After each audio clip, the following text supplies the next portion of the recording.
ഷാഹി ഇഫക്റ്റിലേക്ക് ഏവർക്കും സ്വാഗതം. ഈ സമ്മേളനത്തിന്റെ അധ്യക്ഷനായി പ്ലീസ് സമ്മേളനത്തിന്റെ അതിന് ജനങ്ങളുടെ മനസ്സിൽ ജീവിക്കുന്ന ജനനായകൻ ശ്രീ രാഹുൽ ഗാന്ധി കഴിഞ്ഞ 30 ദിവസക്കാലമായി ഈ സംസ്ഥാനത്തുടനീളം നടന്ന ഈ മഹായാത്രയുടെ സമാപന സമ്മേളനം ഉദ്ഘാടനം ചെയ്തുകൊണ്ട് നിങ്ങളോട് സംസാരിക്കും. അതിനു മുമ്പായി ആദരണീയനായ തങ്ങൾ ചന്ദ്രികയുടെ ഒരു പുനർപതിപ്പ് അദ്ദേഹത്തിന് സമ്മാനിക്കുന്നു. ബഹുമാനനായ ശ്രീ അബ്ദുൽ സമദ് സമദാനി ഇത് പരിഭാഷപ്പെടുത്തും.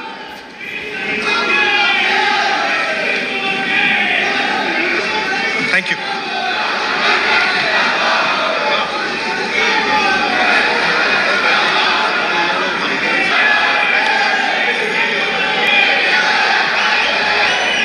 Deepa Das Munshi ji. Alanka. That other one also. Deepa Das Munshi ji. K.C. Venugopal ji. Sunny Joseph ji. V.D. Satishan ji. Sadiq Ali Shihab Tangal ji. Ramesh Chenethala ji. Adur Prakash ji, Shashi Tharoor ji, Sachin Pilot ji, UDF leaders on the stage, dear party workers, UDF workers, brothers and sisters,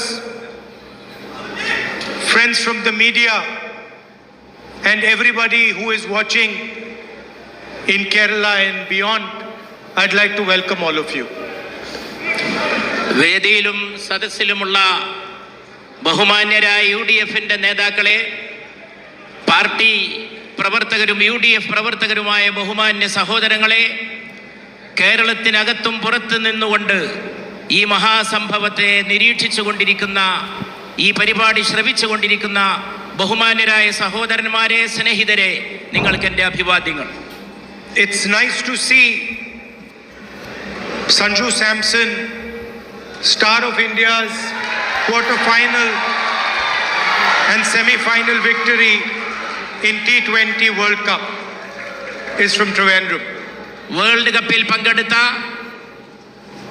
cricket ടീമിലെ അംഗങ്ങളായിട്ടുള്ള സഹോദരങ്ങളെ, അവരുടെ മഹത്തായ പ്രകടനത്തെ, ആ പ്രകടനം കാണുന്നതിൽ എനിക്ക് അനൽപമായ സന്തോഷമുണ്ട്. ഞാൻ അവരെ എല്ലാവരെയും പ്രത്യേകം അഭിനന്ദിക്കുകയാണ്, അനുമോദിക്കുകയാണ്.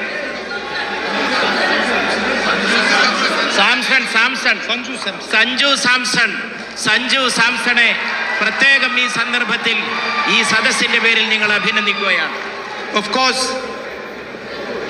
he is a well-known cricketer, so we are congratulating him, congratulating the people of Kerala. But there are millions and millions of people like him in Kerala, from Kerala, who live abroad, that make our country proud every day. Sanju സാംസണെ പ്രത്യേകമായി അഭിനന്ദിക്കുന്നതോടൊപ്പം അദ്ദേഹത്തെ പോലെയുള്ള അസംഖ്യം പേരെ, നല്ല ക്രിക്കറ്റർമാരായി നല്ല sports രംഗത്ത് ശോഭിച്ചുകൊണ്ടിരിക്കുന്ന ബഹുമാന്യരായിട്ടുള്ള നമ്മുടെ സന്താനങ്ങൾ, നാടിൻ്റെ സന്താനങ്ങൾ, സ്പോർട്സിൽ രാജ്യത്തിൻ്റെ അഭിമാനമുയർത്താൻ വേണ്ടി പ്രവർത്തിച്ചു കൊണ്ടിരിക്കുന്നവരെ എല്ലാവരെയും, ആ സ്പോർട്സ് താരങ്ങളെ എല്ലാവരെയും സഞ്ജു സാംസന്റെ പേരിൽ തന്നെ ഞാൻ പ്രത്യേകം അനുമോദിക്കുന്നു. I'm happy to come to this function which marks the culmination of the yatra that the UDF carried out. UDF നടത്തിയ വളരെ പ്രധാനപ്പെട്ട രാഷ്ട്രീയ പ്രക്ഷോഭയാത്രയുടെ സമാപനത്തിൽ ഇവിടെ വരാൻ സാധിച്ചതിൽ എനിക്കേറെ സന്തോഷമുണ്ട്. And I'm happy that it was about listening to the people of Kerala, about listening to what the people of Kerala want, how they want Kerala to move ahead. കേരളത്തെ നിരീക്ഷിക്കുന്നതിന് സമമായിരുന്നു ഈ യാത്രയെ നിരീക്ഷിക്കുന്നത്. കേരളത്തിലെ ജനങ്ങൾ എന്താഗ്രഹിക്കുന്നു, അവരുടെ സ്ഥിതിഗതികൾ എന്താണ്, നാളത്തെ കേരളത്തെക്കുറിച്ചുള്ള അവരുടെ ഭാവന എന്താണ്, അത് നിരീക്ഷിക്കുന്നതിന് ഈ യാത്ര വളരെയേറെ സഹായിച്ചു.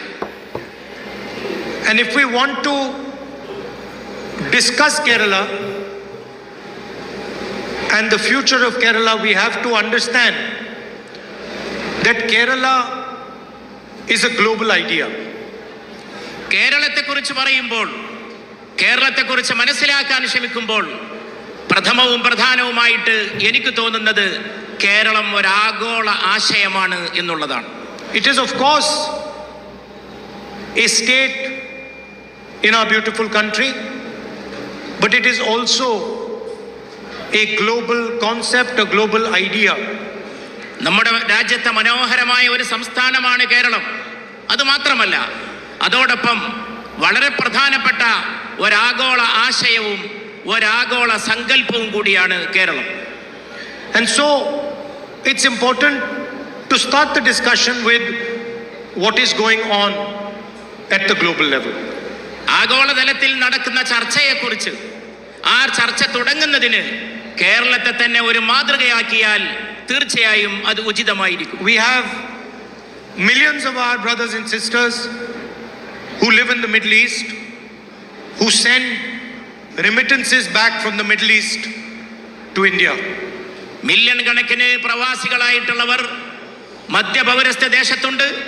അവരുടെ സംഭാവനകൾ അല്പമൊന്നുമല്ല നമ്മുടെ സമ്പദ്ഘടനയെ, നമ്മുടെ രാജ്യത്തെ സമ്പന്നമാക്കിക്കൊണ്ടിരിക്കുന്നത്. They are worried about what is going to happen in the war. അവിടെ സംഭവിച്ചുകൊണ്ടിരിക്കുന്ന കാര്യത്തെക്കുറിച്ച്, മധ്യപൗരസ്ത്യ ദേശത്തെ സംഭവ വികാസങ്ങളെ സംബന്ധിച്ച് അവർ വളരെയേറെ ഉത്കണ്ഠാകുലരാണ്. In fact, it is almost impossible to predict what will happen in the war between the United States and Iran. അമേരിക്കയും ഇറാനും തമ്മിൽ നടക്കുന്ന ഈ യുദ്ധത്തിന്റെ അവസാന ഫലം, അന്തിമ ഫലം എന്തായിരിക്കുമെന്ന് പ്രവചിക്കാനോ മുൻകൂട്ടി പറയാനോ സാധിക്കാത്ത വിധം വളരെ സങ്കീർണമാണ് ഈ സാഹചര്യം. But what one can confidently say is that we are entering a new, unstable, dangerous phase on the planet. ഈ ഗ്രഹത്തിൽ, ഈ ഭൂമണ്ഡലത്തിൽ വളരെ അസ്ഥിരമായിട്ടുള്ള, അനിശ്ചിതത്വം ഉളവാക്കുന്ന ഒരു ഘട്ടത്തിലേക്കാണോ നാം പ്രവേശിക്കുന്നത് എന്ന കാര്യമാണ് നമ്മെ ആശങ്കരാക്കുന്നത്. And so we have to be careful and we have to protect our strength and our people. അതുകൊണ്ട് നാം വളരെ ശ്രദ്ധയോടെ ഇരിക്കണം, നാം ജാഗരൂകരായിരിക്കണം. നമ്മുടെ രാജ്യത്തെയും നമ്മുടെ ജനങ്ങളെയും കാത്തുരക്ഷിക്കുന്നതിന് നാം ബദ്ധശ്രദ്ധരായിരിക്കണം. When a storm comes, you have to walk carefully, you have to look at what is going on, and you have to take more care than usual.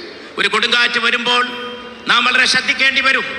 പരസ്പരം കരുതലോടുകൂടി, ശ്രദ്ധയോടുകൂടി നാം ജാഗ്രതയോടെ അതിനെ നേരിടേണ്ടതായിട്ട് വരും. And most of all, you have to protect your assets and your strength. നമ്മെയും നമ്മുടെ സമ്പത്തിനെയും അത് രക്ഷിക്കുന്നതിനുള്ള ജാഗ്രതയും ശ്രദ്ധയുമാണ് ഇതുപോലുള്ളൊരു സന്ദർഭം ആവശ്യപ്പെടുന്നത്. And here I must say that the Prime Minister has let the country down. He has betrayed the country. ഇവിടെ എനിക്ക് വളരെ പ്രധാനമായിട്ട് പറയാനുള്ള കാര്യം, ഇതുപോലുള്ളൊരു സന്ദർഭത്തിൽ ഈ രാജ്യം ഭരിക്കുന്ന പ്രധാനമന്ത്രി ശ്രദ്ധ പുലർത്തുന്നില്ലെന്ന് മാത്രമല്ല, രാജ്യത്തെ വഞ്ചിച്ചുകൊണ്ടിരിക്കുന്നുവെന്നാണ് എനിക്ക് പറയുന്നത്. I do not use the word lightly. I am using the word precisely because I believe that the Prime Minister has betrayed the country when he signed the USD. ഞാൻ ഈ കാര്യം ലഘുത്വത്തോടു കൂടി പറയുന്നതല്ല. ഞാൻ ഈ വാചകം വളരെ ലളിതമായിട്ട്, ഈ വാക്ക് വളരെ ലളിതമായിട്ട് ഉപയോഗിക്കുന്നതല്ല. അമേരിക്കയുമായിട്ട് കരാർ ഒപ്പിട്ടപ്പോൾ പ്രധാനമന്ത്രി രാജ്യത്തെ വഞ്ചിച്ചുവെന്ന് വ്യക്തമായും സ്ഫുടമായും പറയാനാണ് ഞാൻ. And the result is going to be borne by the people of our country, by our farmers, by our small and medium business owners, by our workers. ഈ കരാർ നമ്മുടെ രാജ്യത്തെ ജനങ്ങളെ വളരെ ഹാനികരമായി ബാധിക്കുമെന്ന കാര്യം തീർച്ചയാണ്. നമ്മുടെ കർഷകരെ, നമ്മുടെ ചെറുകിട കച്ചവടക്കാരെ, നമ്മുടെ സമൂഹത്തെ ഒന്നടങ്കം നമ്മുടെ ജനങ്ങളെ വളരെ ഹാനികരമായി ബാധിക്കുന്ന ഒരു കരാറിലാണ് രാജ്യം ഭരിക്കുന്നവർ ഒപ്പിട്ടിട്ടുള്ളത്. No Prime Minister before him has opened agriculture to American agriculture. ഇതിനു മുമ്പ് ഒരു പ്രധാനമന്ത്രിയും രാജ്യത്തിന്റെ കാർഷിക രംഗം ഒരു വിദേശ രാജ്യത്തിന് വേണ്ടി തുറന്നു കൊടുത്തിട്ടില്ല. Large American mechanized firms are going to compete with small Indian labor-intensive farms. വളരെ വലിയ സാങ്കേതിക വൈദഗ്ധ്യമുള്ള സ്ഥാപനങ്ങൾ ഇന്ത്യയിലെ കർഷകരുമായിട്ട് മത്സരിക്കുന്ന ഒരു സാഹചര്യമാണ് പുറത്തു നിന്നും വരുന്ന ഈ പുതിയ ആളുകളുടെ ആഗമനത്തോടുകൂടി, കരാറിലൂടെ തുറന്നു കൊടുത്തിട്ടുള്ളവരുടെ ആഗമനത്തോടുകൂടി. The result is going to be devastation in our agricultural sector, devastation for our cotton farmers, our corn farmers, our dal farmers, our fruit farmers. നമ്മുടെ ഭക്ഷ്യവിഭവങ്ങൾ, നമ്മുടെ ധാന്യങ്ങൾ, നമ്മുടെ പയർവർഗ്ഗങ്ങൾ അതെല്ലാം കൃഷി ചെയ്തുകൊണ്ടിരിക്കുന്ന കർഷകരെ തകർക്കുന്നതാണ്. ആ കാർഷിക മേഖലകളെ മുഴുവൻ തകർക്കുന്ന രീതിയിലാണ് ഈ അമേരിക്കയുമായുള്ള കരാർ ചെന്നവസാനിക്കുക. And our soya farmers, soybean. അതുപോലെ നമ്മുടെ സോയാബീൻ, ഈ മേഖലകളിലെല്ലാം നടക്കുന്ന കൃഷിയെ തകർക്കുന്നതായിരിക്കും ഈ കരാർ. The second thing the Prime Minister has signed away is our energy security. Energy security. ഊർജ സുരക്ഷ ആ പ്രധാനപ്പെട്ട മേഖലയാണ്, വളരെ സങ്കീർണമായിട്ടുള്ള പ്രധാനപ്പെട്ട മേഖലയാണ് ഇതിലൂടെ പ്രധാനമന്ത്രി വിദേശ ശക്തികൾക്ക് വേണ്ടി തുറന്നു കൊടുത്തിട്ടുള്ളത്. Imagine that the Prime Minister of India has committed to President Trump that India will only buy oil from who America wants it to buy oil. America പറയുന്നവർക്കും അവർ ഇഷ്ടപ്പെടുന്നവർക്കും ഏത് രാജ്യമാണോ അവിടെ നിന്ന് മാത്രമേ എണ്ണ വാങ്ങൂ എന്ന് ഇന്ത്യയുടെ പ്രധാനമന്ത്രി അമേരിക്കയുമായി പറഞ്ഞുറപ്പിച്ചിട്ടുണ്ടോ എന്ന രംഗം ഒന്ന് ഭാവനയിൽ സങ്കല്പിച്ചു. Imagine that a country as powerful as ours has to take permission from the United States if it wants to buy oil from Russia. റഷ്യയിൽ നിന്ന് ഓയിൽ വാങ്ങാൻ വേണ്ടി അമേരിക്കയുടെ സമ്മതത്തിന് വേണ്ടി ഇന്ത്യ കാത്തു നിൽക്കേണ്ടി വരുന്ന ഒരു സാഹചര്യം വരുമോ എന്നൊന്ന് സങ്കല്പിച്ചു നോക്കൂ. The third thing that President Trump has extracted from the Prime Minister is Indian data. ട്രംപുമായി ഒപ്പിട്ടുള്ള കരാറിൽ വളരെ പ്രധാനപ്പെട്ട മറ്റൊരു മേഖല എന്ന് പറയുന്നത് തീർത്തും രഹസ്യമായിട്ടുള്ള ഡാറ്റ വിവരങ്ങളെ ബന്ധപ്പെട്ടിട്ടുള്ളതാണ്. The most valuable asset that India has is the data that we produce. ഇന്ത്യയുടെ ഏറ്റവും വിലപ്പെട്ട സമ്പത്ത് എന്ന് പറയുന്നത് അത് ഉൽപ്പാദിപ്പിക്കുന്ന ഡാറ്റയാണ്, ഡാറ്റയുമായി സംബന്ധിച്ചിട്ടുള്ള വിവരശേഖരമാണ്. Any talk about AI has to be based on data. നിർമ്മിത ബുദ്ധിയുമായിട്ട് ബന്ധപ്പെട്ട ഏത് പ്രവർത്തനവും ഏത് പ്രക്രിയയും ഈ ഡാറ്റയെ ബന്ധപ്പെടുത്തിക്കൊണ്ട് മാത്രമേ രൂപകൽപ്പന ചെയ്യാൻ സാധിക്കൂ. And our 1.4 billion people produce the largest amount of data on the planet. നമ്മളാകട്ടെ ലോകത്ത് ഏറ്റവും കൂടുതൽ ഡാറ്റ വിവരശേഖരം ഉൽപ്പാദിപ്പിക്കുന്ന രാജ്യമാണ്. This includes medical data, it includes data on movement of people, it includes communication data. ഇത് ചികിത്സാ രംഗത്തുള്ള ഡാറ്റ, വൈദ്യശാസ്ത്ര രംഗത്തുള്ള ഡാറ്റ, ജനങ്ങൾ സഞ്ചരിച്ചു കൊണ്ടിരിക്കുന്ന അവരുടെ യാത്രവുമായിട്ട് ബന്ധപ്പെട്ടുള്ള വിവരങ്ങൾ, അങ്ങനെ വളരെ പ്രധാനപ്പെട്ട വളരെ വികാരസാന്ദ്രമായിട്ടുള്ള വിവരങ്ങൾ അടങ്ങിയിട്ടുള്ള ഡാറ്റയാണ് ഇതിലൂടെ നഷ്ടപ്പെടുന്നത്. All of it has been signed away by Prime Minister Modi.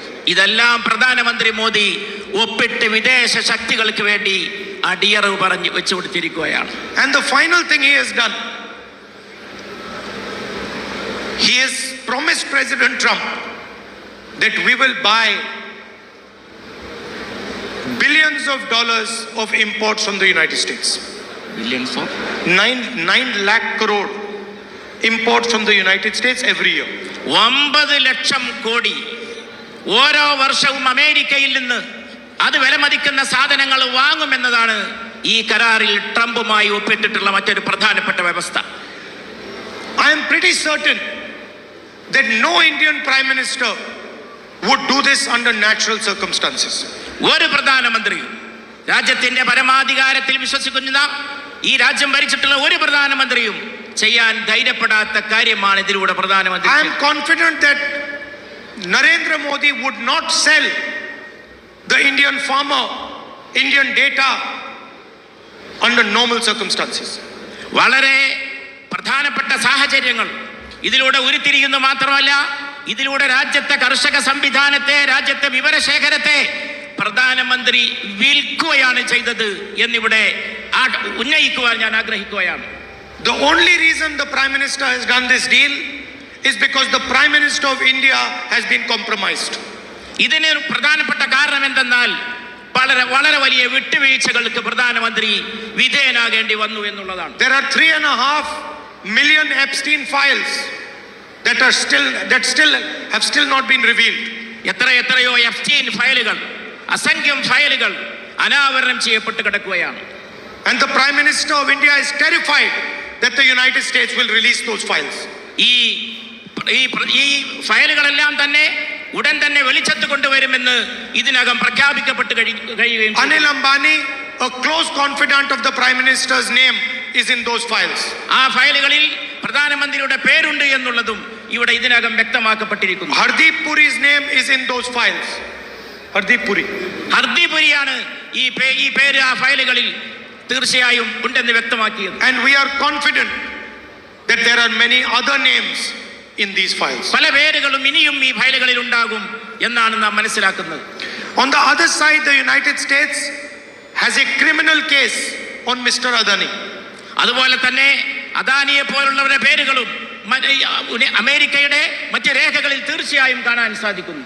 And Prime Minister Modi is terrified that the finances of the BJP and his finances will be revealed to the people of India. ഈ പേരുകളെല്ലാം തന്നെ ഇന്ത്യയിലെ രാജ്യത്തെ ജനങ്ങൾക്ക് വേണ്ടി ഉപയോഗിക്കും, അത് വ്യക്തമാക്കുമെന്നും പ്രധാനമന്ത്രി വ്യക്തമാക്കി കഴിഞ്ഞിരിക്കുന്നു. And that is why the Prime Minister panicked and signed the US-India deal. അത് മനസ്സിലാക്കിക്കൊണ്ടാണ് പരിഭ്രമിച്ച് അമേരിക്കയുമായുള്ള കരാറിൽ ഒപ്പിടാൻ പ്രധാനമന്ത്രി നിർബന്ധിതനായി തീർന്നത്. If you go on YouTube and you search, you will find that President Trump is openly threatening the Prime Minister of India. ഇന്ത്യയുടെ പ്രധാനമന്ത്രിയെ വ്യക്തിപരമായി ഭീഷണിപ്പെടുത്തുന്ന വിദേശ ശക്തികളെ കുറിച്ച് ഈ കാര്യത്തിൽ ഫയലുകളിലേക്ക് പോയാൽ നിങ്ങൾക്ക് കാണാൻ. He openly says that he can destroy the career of Mr. Modi. മോദിയുടെ കരിയർ തന്നെ തകർക്കുമെന്ന രീതിയിലുള്ള വലിയ വിശദീകരണങ്ങളാണ് അവർ നടത്തിക്കൊണ്ടിരിക്കുന്നത്. So Mr. Modi is controlled by President Trump. President Trump എല്ലാ അർത്ഥത്തിലും നമ്മുടെ പ്രധാനമന്ത്രിയെ നിയന്ത്രിച്ചു കൊണ്ടിരിക്കുകയാണ് എന്നാണ് ഇതിന്റെ എല്ലാം രത്ന ചുരുക്കം. And the exact same way that Mr. Trump controls Mr. Modi controls the Chief Minister of Kerala. The same way Trump controls Mr. Modi controls the Chief Minister of Kerala. എങ്ങനെയാണോ ഈ ട്രംപ് മോദിയെ നിയന്ത്രിച്ചു കൊണ്ടിരിക്കുന്നത്, അതേ പ്രകാരമാണ് പ്രധാനമന്ത്രി കേരളത്തിന്റെ മുഖ്യമന്ത്രിയെയും. Everybody knows this. ഇതിന്റെ കാരണം എന്തെന്ന് ഞാൻ നിങ്ങളോട് പറയാം. In fact, if you seriously go and ask workers of the CPM this question, they will admit that what I am saying is correct. കേരളത്തിലെ പാർട്ടി പ്രവർത്തകരോട്, കേരളത്തിലെ തൊഴിലാളികളോട്, അവരുടെ പ്രശ്നങ്ങളോട് ഈ ഗവൺമെന്റ് സ്വീകരിച്ചു കൊണ്ടിരിക്കുന്ന സമീപനം എന്താണ് എന്നുള്ളത് മനസ്സിലാക്കാൻ ശ്രമിച്ചാൽ തന്നെ ഈ കാര്യം നമുക്ക് വ്യക്തമായിട്ട് ഗ്രഹിക്കാൻ കഴിയും. I want to understand why the CBI and the ED take action against opposition politicians but do not take action against the Chief Minister of Kerala or the politicians of Kerala. കൂട്ടരും കേന്ദ്ര ഗവൺമെന്റിന്റെ ഏജൻസികൾ ഇവിടുത്തെ UDFന്റെ നേതാക്കന്മാർക്കും പ്രവർത്തകന്മാർക്കുമെതിരെ നീങ്ങുമ്പോൾ എന്തുകൊണ്ടാണ് മുഖ്യമന്ത്രിക്കും കൂട്ടർക്കുമെതിരെ നീങ്ങാൻ അവർ മുന്നോട്ട് വരാത്തത് എന്നുള്ളതും ഈ അവസരത്തിൽ. I've got 36 cases on me. 36 cases. 36 കേസാണ് അദ്ദേഹത്തിനെതിരെ ഇവിടെ രംഗത്തുള്ളത്.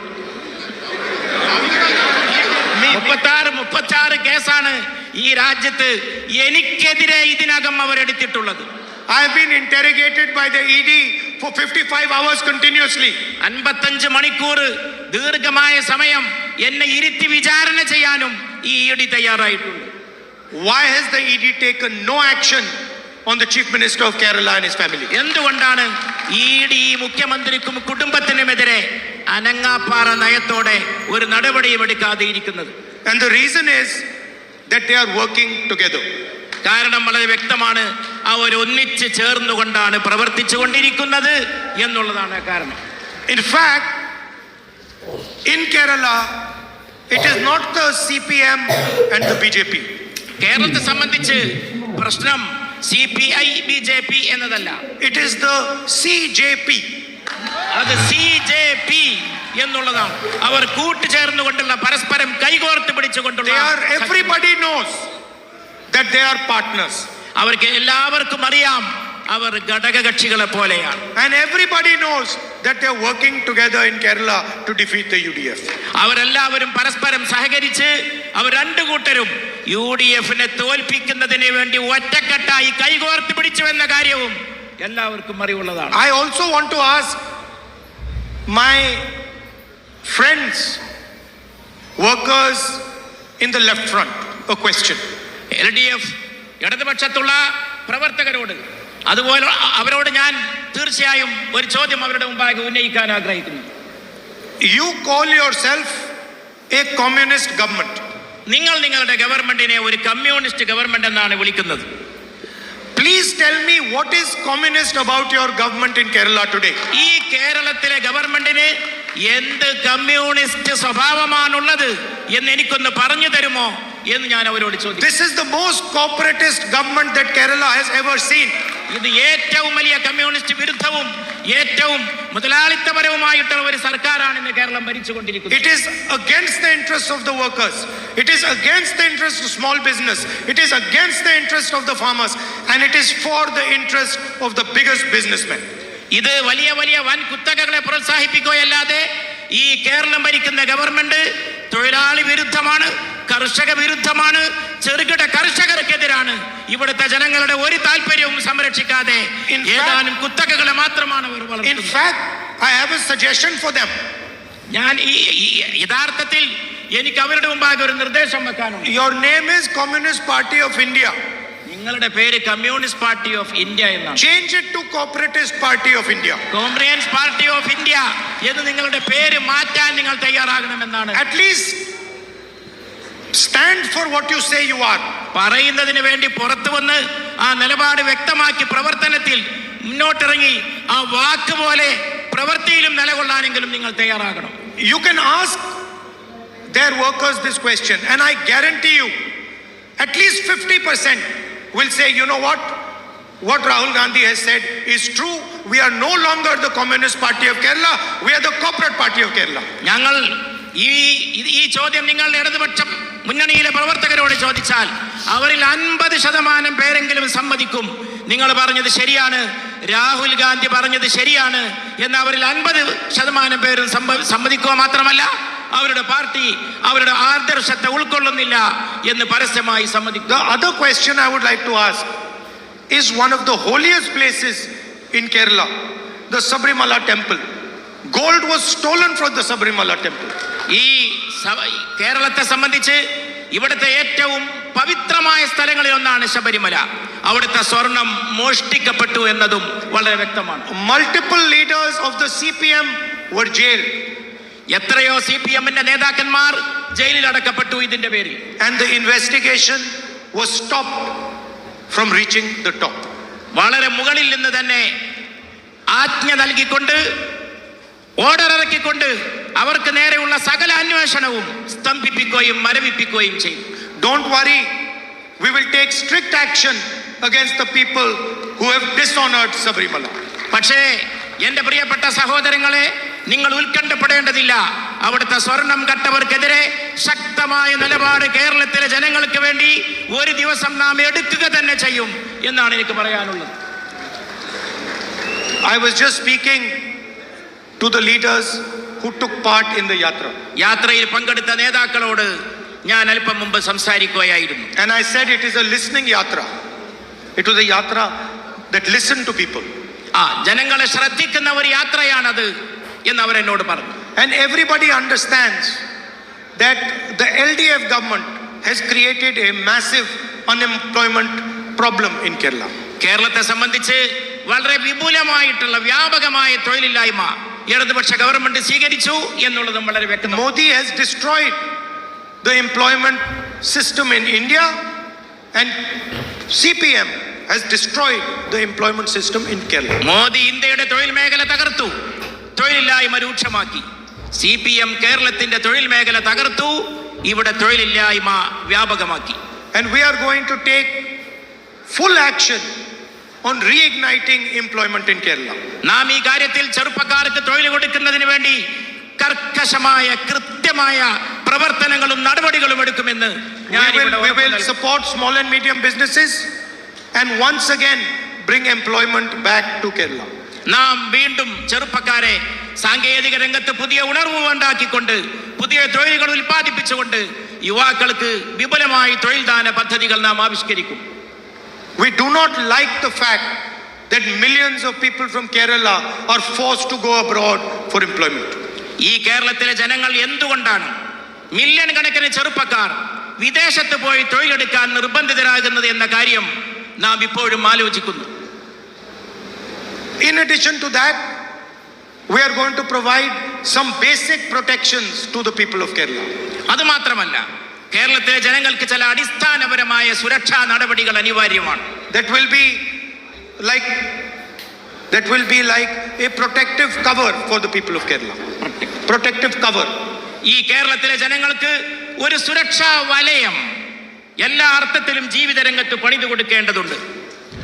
So we have 5 guarantees which we are proposing for the people of Kerala. 5 ഗ്യാരണ്ടികളാണ്, 5 ഉറപ്പുകളാണ്, പഞ്ചവ്യവസ്ഥകളാണ് ഈ രംഗത്ത് കേരളത്തിലെ ജനങ്ങൾക്ക് മുമ്പിൽ ഞങ്ങൾക്ക് സമർപ്പിക്കാനുള്ളത്. So the first guarantee is a free bus travel for all women in KSRTC buses. ആദ്യത്തെ ഗ്യാരണ്ടി കേരളത്തിലെ KSRTC വാഹനങ്ങളിൽ സ്വതന്ത്രമായി സഞ്ചരിക്കാൻ ആവശ്യമായിട്ടുള്ള സൗകര്യം തീർത്തും സൗജന്യമായ നിരക്കിൽ സ്ത്രീകൾക്ക് ഏർപ്പെടുത്തി കൊടുക്കുക എന്നുള്ളതാണ്. 1,000 rupees a month financial assistance to college going girl students. മാസാന്തം 1000 രൂപ കോളേജിൽ പോകുന്ന പെൺകുട്ടികൾക്ക് പ്രത്യേകമായിട്ട് നൽകാൻ തയ്യാറാവുക എന്നുള്ളതാണ്. Welfare pensions increased to 3,000 rupees a month. ക്ഷേമ പെൻഷൻ മാസാന്തം 3000 രൂപയാക്കി വർദ്ധിപ്പിക്കുക എന്നുള്ളതാണ്. The Congress government in Rajasthan came up with a fantastic health insurance scheme. രാജസ്ഥാനിലെ ഗവൺമെന്റ് വളരെ സമഗ്രമായിട്ടുള്ള വ്യവസ്ഥാപിതമായിട്ടുള്ള ആരോഗ്യ ഇൻഷുറൻസ് പദ്ധതികൾ ആവിഷ്കരിച്ച് നടപ്പിലാക്കി. It was praised all over the world. അത് ലോകത്ത് മുഴുവനും പ്രശംസിക്കപ്പെട്ടു. And one of our greatest leaders was Omen Chandy ji.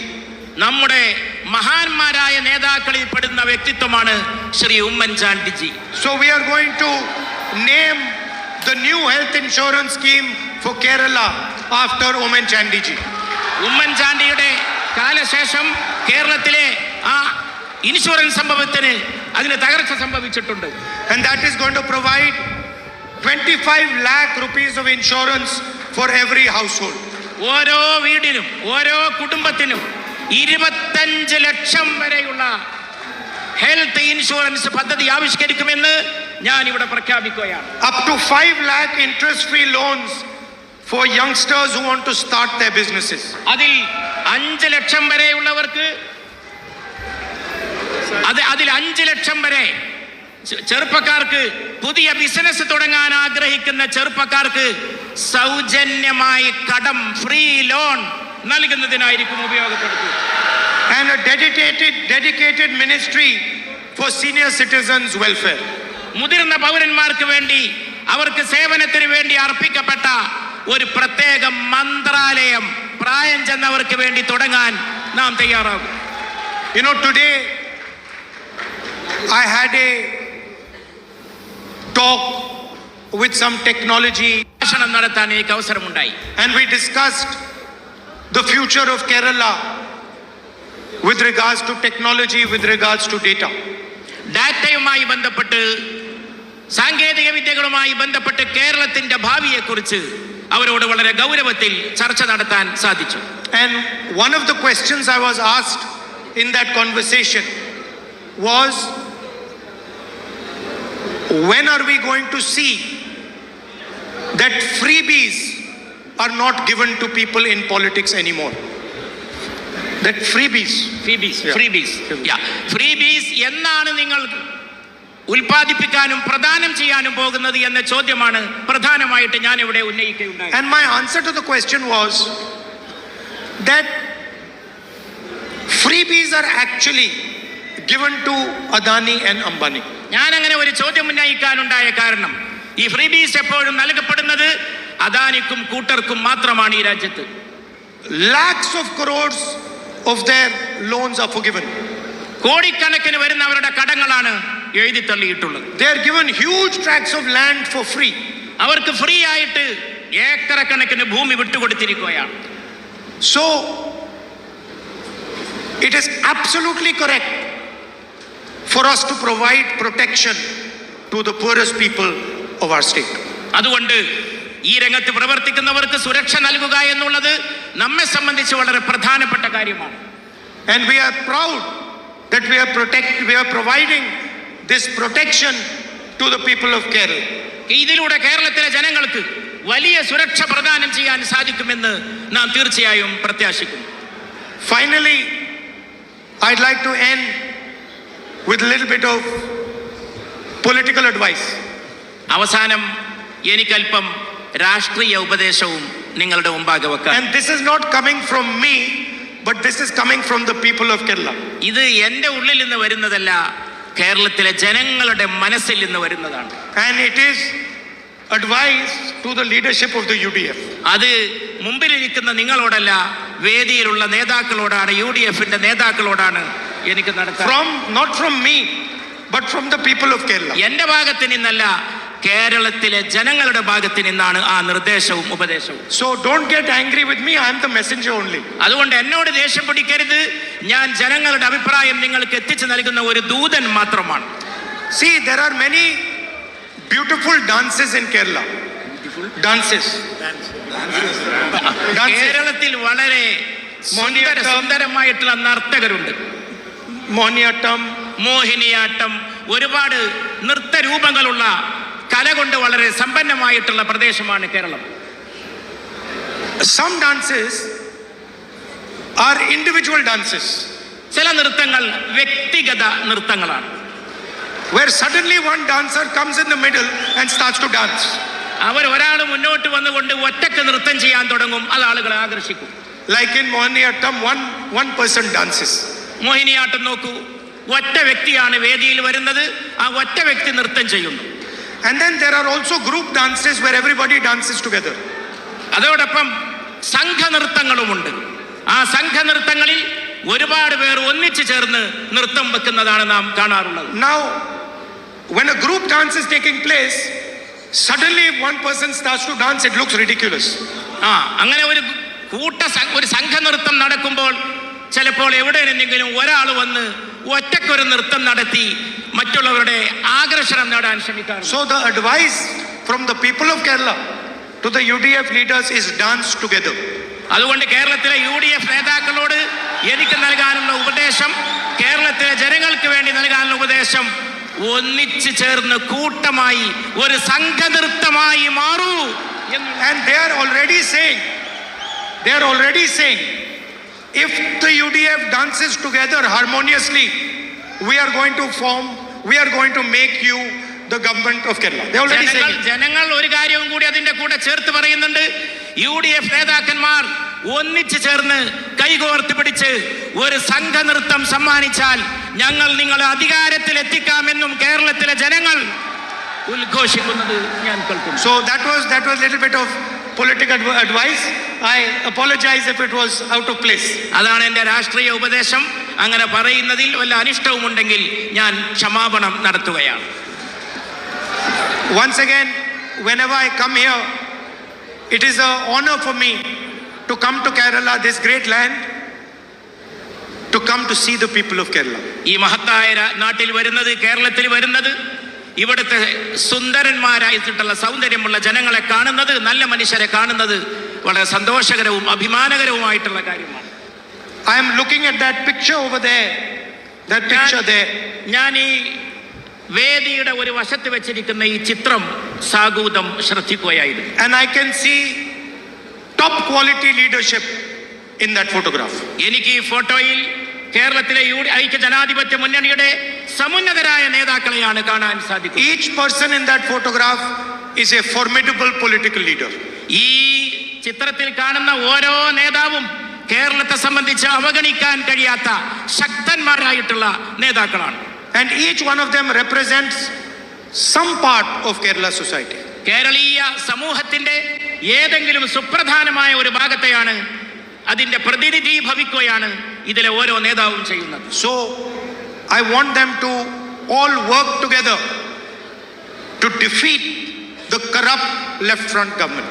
ഈ ഇടതുപക്ഷ ഗവൺമെന്റിനെ തോൽപ്പിക്കുന്നതിന് വേണ്ടി, ചെറുത്ത് തോൽപ്പിക്കുന്നതിന് വേണ്ടി അവരെല്ലാവരും ഒറ്റക്കെട്ടായി കൈകോർത്ത് പിടിച്ച് പ്രവർത്തിക്കണമെന്ന് ഞാൻ അഭ്യർത്ഥിക്കുകയാണ്. And to help give a fantastic future to the people of Kerala. കേരളത്തിന് അത്ഭുതകരമായിട്ടുള്ള ഒരു ഭാവി സമ്മാനിക്കണമെന്നും ഞാൻ അവരോട് അഭ്യർത്ഥിക്കുകയാണ്. I said today earlier that I owe a debt to the people of Kerala. I owe debt to the people of Kerala. ഞാൻ കേരളത്തിലെ ജനങ്ങളോട് വളരെ കടപ്പെട്ടവനാണ്. And I will never forget that debt. ഞാൻ ഒരിക്കലും കേരളത്തിലെ ജനങ്ങളോടുള്ള കടപ്പാട് എന്റെ ജീവിതത്തിൽ ഒരിക്കലും ഞാൻ മറക്കുകയില്ല. When I was being attacked mercilessly, ruthlessly by the BJP, by the RSS, Kerala embraced me. BJPയുടെയും RSSന്റെയും ക്രൂരമായ ദയാദാക്ഷിണ്യമില്ലാത്ത ആക്രമണങ്ങൾക്ക് ഞാൻ ഇരയാക്കപ്പെട്ടത് തീർച്ചയായും ഞാൻ. They say that you find out who your friends are in the most difficult time. ഈ ബുദ്ധിമുട്ടുള്ള സമയത്ത്, അങ്ങനെ ആക്രമിക്കപ്പെട്ട സമയത്ത് കേരളത്തിലെ ജനങ്ങളാണ്, നിങ്ങളാണ് എന്റെ കൂടെ ഒരു മടിയും കൂടാതെ നിലയുറപ്പിക്കുകയുണ്ടായത്. In the most difficult time I found out that Kerala is my friend. വളരെ പ്രയാസമേറിയ ക്ലേശകരമായ സന്ദർഭങ്ങളിൽ കേരളത്തിലെ ജനങ്ങൾ എപ്പോഴും എന്റെ കൂടെ ഉറച്ചു നിലകൊള്ളുന്നത് മാത്രമാണ് എനിക്ക് കാണുവാൻ. Not just my friend but my protector also. My protector. Not just my friend but also my protector. മാത്രമല്ല ഇതെന്റെ സംരക്ഷകരായിട്ടുള്ള എന്റെ സുഹൃത്തുക്കൾ മാത്രമല്ല, അല്ലാത്തവരും എന്നോടൊപ്പം നിന്നിട്ടുണ്ട് എന്നുള്ളതാണ്. So I am ready to do whatever the people of Kerala want to help build a good future for the people. അതുകൊണ്ട് കേരളത്തിന്റെ ഭാവിക്ക് വേണ്ടി നിങ്ങൾ ആവശ്യപ്പെടുന്നത് എന്താണോ അത് നിങ്ങൾക്ക് വേണ്ടി ചെയ്തു തരാൻ ഞാൻ സർവദാ സന്നദ്ധനാണ് എന്ന് ഞാൻ എന്റെ സഹോദരൻ. And I am forever a soldier of the people of Kerala. ഞാൻ കേരളത്തിലെ ജനങ്ങൾക്ക് വേണ്ടി നിലകൊള്ളുന്ന ഒരു പടയാളിയാണ്, നിങ്ങളുടെ കർമ്മഭടനാണ് എന്ന് ഞാൻ നിങ്ങളോട് പറയും. Thank you very much. നിങ്ങൾക്ക് എന്റെ നന്ദി. നമസ്കാരം. മറ്റൊരു വാർത്തയുമായി വേഗം കാണാം. അതുവരെ എല്ലാവർക്കും നന്ദി, നമസ്കാരം.